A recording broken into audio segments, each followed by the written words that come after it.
A vereadora se soma a vários outros vereadores, pelo menos daqueles com quem eu convivi, na discussão importantíssima a respeito do estabelecimento das tarifas de ônibus, em particular na cidade de Niterói.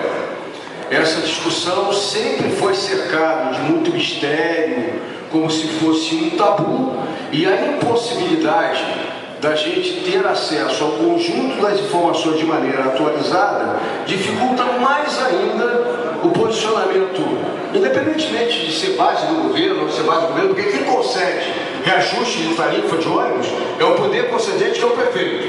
Então, independente se é oposição ao prefeito de plantão ou se é situação ao prefeito de plantão, essa sempre foi uma situação meio de tabu e com dificuldade. Nós, inclusive, da bancada do PSOL, numa linha diferente, mas que se soma à vontade da vereadora Priscila, nós estamos, inclusive, encaminhando para eu não me lembro se a gente saiu com o projeto de resolução ou não, tem que ver, não sei se Henrique ou Renatinho lembra, para que nós tenhamos audiências públicas antes da definição do aumento da tarifa.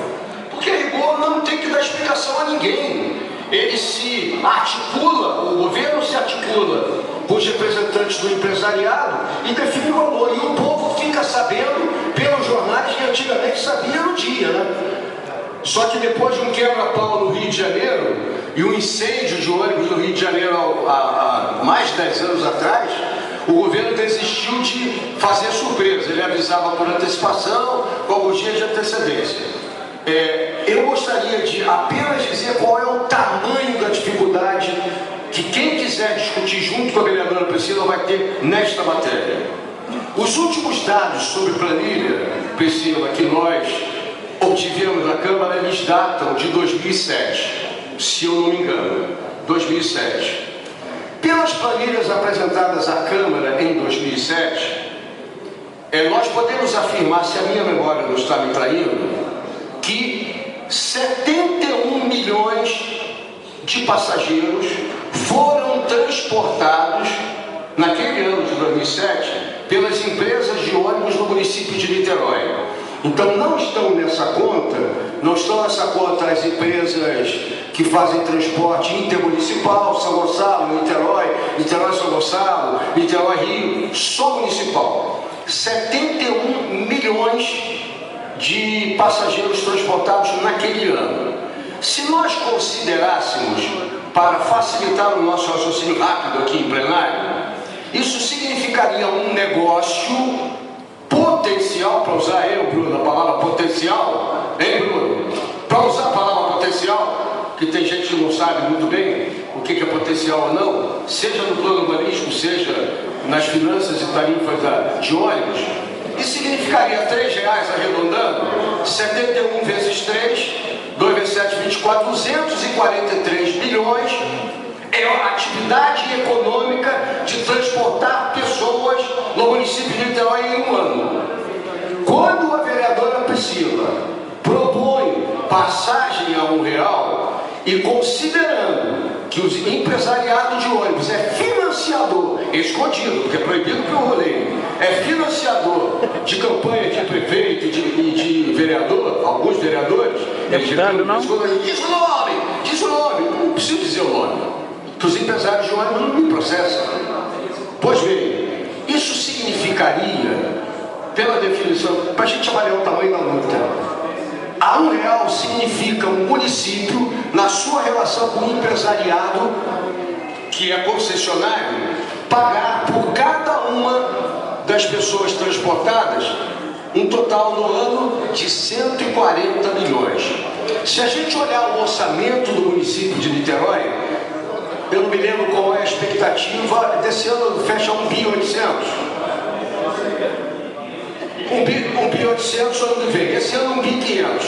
Isso significa que o governo teria, nessa sua relação com o empresariado, ele teria que dispor de 1,5 bilhão, quase 10%, para, entre aspas, subsidiar o montante de R$3 por passagem individual. Eu estou falando isso para que não só nós valorizemos a discussão proposta pelo seu projeto de lei, se ele vai ser aprovado ou não, que discussão a gente vai ter ou não, é uma outra discussão, mas para a gente ter uma ideia economicamente do tamanho e da dificuldade dessa discussão, isso significa, em princípio, Paulo, discutir um subsídio de 140 milhões ao empresariado de ônibus para ele receber na boca da roleta R$1, mas receber do governo R$2. Tem várias cidades do Brasil, para fechar o raciocínio, eu acho que Vossa Excelência... O Estado tem campo esse ano. Tem várias cidades, não são muitas em relação aos 5 mil municípios, mas tem algumas cidades em que o cidadão não paga passagem.